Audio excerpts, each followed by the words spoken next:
So Polymarket says there's only a 1% chance that the U.S. will not conduct strikes against another country before 2027. Alright, so today I'd like to talk to you about prediction markets, mainly Kalshi and Polymarket. Now, I'm aware that more companies have jumped into this emerging market, such as Manifold Markets and Paraflow, but for the sake of this video, I am only going to focus on Kalshi and Polymarket, because right now, those are the two most popular platforms. To me, these prediction markets are nothing more than a brand new way of gambling. Now, some people might argue with me about the technicalities of that statement, but I'm still going to consider it to be gambling. And right off the bat, I'm going to tell you, I am not a fan of gambling. I'm not the targeted demographic for these companies, and I can see just how predatory they are. Recently, I've been getting more and more worried about where we're heading as a society, because these prediction markets have made it possible to gamble on just about everything. Look, I hate what gambling does to people. And yes, for a lot of people, it's just an activity they partake in once in a while. They use it for fun and entertainment, like if someone takes a trip to Vegas and visits some of the casinos on the strip. But for others, gambling addiction absolutely destroys their lives. From ruining people financially to destroying families because a person took their own life. I firmly believe the risks just outweigh any possibility of upside. And at one time, gambling wasn't such a widespread problem because it was essentially locked to casinos. You had to physically be in the environment to gamble. But because of advances in technology, what do we do when everyone is carrying a casino in their pocket at all times? Imagine betting on what White House Press Secretary Carolyn Leavitt will say in her next briefing, or betting on how many cases of measles there will be this year. These are real bets you can make today on prediction markets. These markets are booming during President Trump's second term, but financial experts have deep concerns. There are two main prediction market apps, Polymarket and Kalshi, and they work in a pretty straightforward way. You make a bet, wait for an outcome, then you make money or lose money.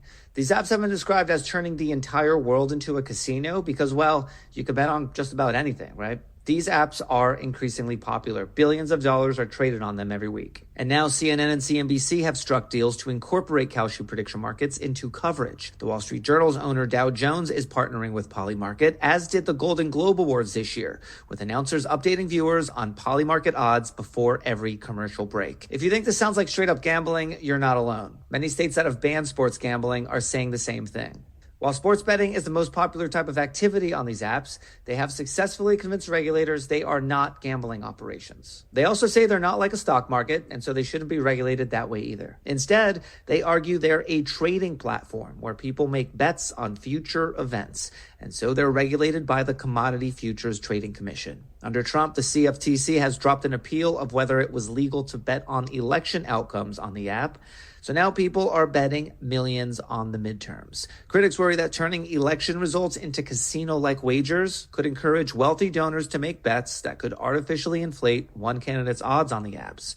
That in turn could fuel the candidate's momentum, lead to a bump in news coverage, and even influence voter behavior. A Kalshi spokesperson, Elizabeth Diana, told NPR, "Data show that Kalshi markets are moved by informed traders. It's not easy to manipulate markets when most traders trade on facts, strategy, and real-life odds." Earlier this month, a Polymarket user wagered $32,000 that Venezuelan leader Nicolas Maduro would be toppled by the end of January, hours before Trump ordered the operation. That user made nearly $500,000 in profit. Debate continues on whether the trader was just lucky or if they were privy to classified government information. This bet has sparked fears about the potential for insider trading on prediction markets. Polymarket did not return requests for comment. I find it funny that these companies find any possible way to skirt the truth, and they will say anything they can to avoid regulation. It is like the buy now, pay later apps that refuse to call their service debt when it's exactly that. Here are two comments I found from this video. This is dystopian AF, and God, this is actually the worst timeline. It really is the worst timeline, and it is heading towards a more and more dystopian future every single day. Just take a step back and look at what is happening right now. Companies like Palantir are creating technology for mass surveillance. There is a loneliness epidemic, and people are spending more and more time talking to AI chatbots to fill that void. In the United States, people are being laid off by the tens of thousands each month and struggling financially, so they are turning to predatory services like BNP BNPL apps to make ends meet, and prediction markets are no different. When what used to be considered normal, like buying a house, has essentially become out of reach for millions of people, they will begin to turn to riskier and riskier methods in the hopes of finding upward momentum. And one risky method is gambling. Kalshi and Polymarket have essentially opened the proverbial floodgates for gambling. Just listen to what their co-founder has stated. Tarek, you've mentioned multiple times that you think prediction markets will be bigger than the stock market. What is it going to take to become a $1 trillion asset class? Well, it's pretty much already like a close to 100 billion a year asset class, right? Like, it's pretty easy to imagine a 10x from here. Like, we haven't even started. It's been a year. Like, so it's kind of crazy to think about. Like, we really have been properly operating and properly servicing customers and being able to do what we need to do for like a year, 12 months. So, I just think I go back to first principles. Like, I think a very large number of people care, much larger than the traditional markets. And I think retail as a pie has just been growing in the U.S. and I think it's going to keep growing. It's growing in the stock market, but it's growing outside of stock market. Like when I think about prediction markets or like event contracts, like the point here is that it's not about yes/no question. Like, over time, we're going to introduce different structures, and there's going to be questions that are not yes/nos. But it's about underlyings that are non-traditional. Like, could you financialize in anything that people care about? And Kalshi is everything in Arabic. The long-term vision is to financialize everything and create a tradable asset out of any difference in opinion. And I think if you do build a general purpose exchange that can resolve differences of opinions on anything, like, the TAM is quite massive, in quite a bit bigger than the current TAM of the stock market, I think.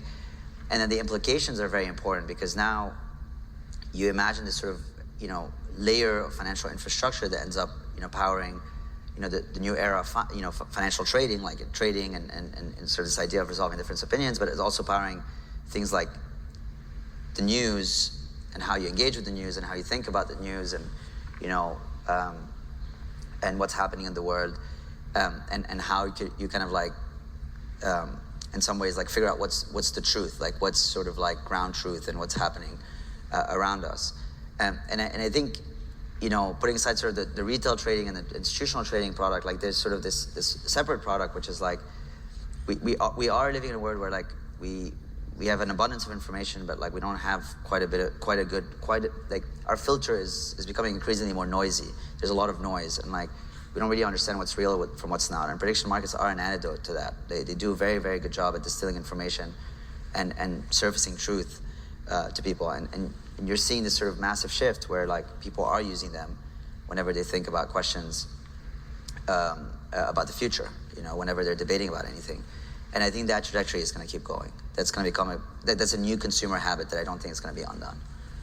There you go. You heard it right from the source. The goal is to financialize everything, and a difference of opinion is considered to be a money-making opportunity for these prediction markets. This is dystopian. They are building a world that is completely devoid of caring and is all about financial gain. And I understand. With that statement, I could be describing the world at almost any given time within the last 20 to 40 years. But this is taking it a step further, where there is no escape from gambling. Outcomes that affect your life could have been manipulated because someone placed a large wager on one outcome over another. For example, a politician voting one way over another because they placed a bet on a bill not passing. And look, the co-founder of Kalshi doesn't care. He doesn't care because his platform is where these predictions or bets are being made. The house always wins, and these prediction markets are no different. Kalshi and Polymarket make money through transaction fees. So regardless of the outcomes, they make money. Kalshi and Polymarket are essentially providing the shovels during a gold rush. But the reality is that most people do not win during a gold rush because it's a zero-sum game. If you win, someone has to lose. It's also not an even playing field. If we're still going to use the gold rush reference, then the people using machinery and access to the mine first would be people with insider information. The craziest thing just happened on Polymarket. One trader made $1 million in a single day only from trading Google searches. Essentially, this trader was predicting who would be the most searched person on Google this year. We have options like Bianca Sensor, Pope Leo, and you can see their trades and the net profit over here. Here is where it gets a little weird. All the markets they're trading are Google markets. Google publishes the results early, and 22 out of 23 predictions of theirs are correct, which has led them to make $1 million in a day. But this isn't the first lucky streak they have. They've also predicted the early release of Gemini and made $150K from it, and Gemini is made by Google. So this is where sources and people from the internet say that it is definitely a Google insider, because why do you know all this information and why is your hit rate so high? She said the person made a prediction on when Gemini was going to be released. And, according to the displayed tweet, the person made 22 out of 23 correct predictions for Google's yearly top searches. The chances of that happening without insider information is extremely slim. You probably have a better chance at flipping a coin 23 times and trying to guess if it comes up heads or tails 22 out of the 23 times. But look, I don't consider these people to be the worst in these markets. In my eyes, I consider the people who are trying to recruit and convince people that they should participate in using prediction markets to be the worst kind of people. Kind of like this guy. Are we living in a generation where you can go from knowing nothing about prediction markets to making 300 grand in 4 months? The guy goes by the name of Esoteric Catboy on Twitter. Apparently, this guy's been documenting his journey for a while now. I mean, even looking at the leaderboard on this app, in the monthly profits, this guy's up like $1 million, 400 grand, 400 grand. Like, bro, this is insane. Look, if you haven't heard about Kalshi, it's where you can bring your opinions and profit off of them. Like, for example, if sports is your thing, then bet on sports. If politics is your thing and you know what Trump is gonna say during a speech, or you have like an inclination and you believe you're good at predicting things, this app is for you. This is not financial advice. Do your own research. And if you want to get a free $10 on a $10 deposit while starting this app, the link is in my bio. You don't want to miss out, bro. Why does he show someone else's account? Why isn't he showing his own account? It's so easy to use survivorship bias to sell an idea. This person did it, so look, you can too. When that is not how anything works. Plus, this person wants you to use his code so he gets a kickback from it. It's all just manipulation and marketing. And I get it, he has to eat too. I'm not knocking his hustle, but personally, I think trying to recruit someone into an activity that has the potential to destroy their life is really scummy. How would you feel if someone was pressuring you to smoke cigarettes? It may not destroy your life today, but it will affect your health, hurt you financially, and even take your life in the end. Kind of like gambling. And these prediction markets are ridiculous. You can truly bet on just about anything. Just take a look at some of the predictions people are betting on. People have found an infinite money glitch. People are now betting money on when Jesus is going to return, because this is their reasoning. When he returns, it doesn't matter. We're all going to be gone. But if he doesn't come by 2027, they're going to make money on that prediction. The prediction market craze is genuinely baffling, and I think that this is actually diabolical. When I first saw this, I thought he was joking, but nope, here it is. You can really bet if Jesus Christ will be returning before 2027. Here's a bet for the next US president. There's still a few years to go, but the bet is already up and over $9 million. Some of these bets have a 24-hour limit. Here's one for the highest temperature in New York City.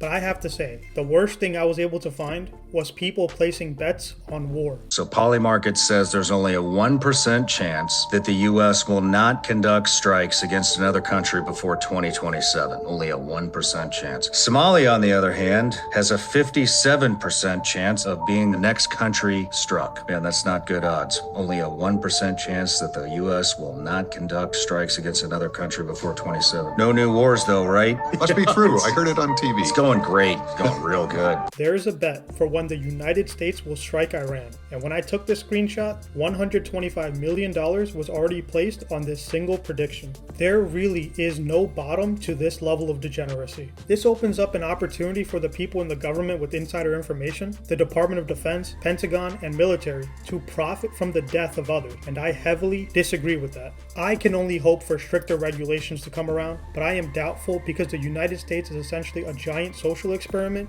with a largely unfettered technological development. But look, I understand times are really tough right now. For a lot of people, it's getting harder every single day just to make ends meet. And for some, prediction markets can feel like a viable way to earn a little extra money. If that's you, I am genuinely sorry you're in that position, and I sincerely hope things improve for you. I'm not here to tell you how to use your money. You earned it, and you have every right to decide what to do with it. But if you do choose to gamble, whether that's casinos, sports betting or prediction markets, I really encourage you to be honest with yourself about how it's affecting you. Be vigilant, be responsible, and make sure you don't end up in a worse position than when you started. Well, that's all I have for you today. Let me know what you think by leaving your comments below. Please consider subscribing to the channel. YouTube thinks you'll like this video popping up on the screen. And thanks for watching. I'll talk to you soon.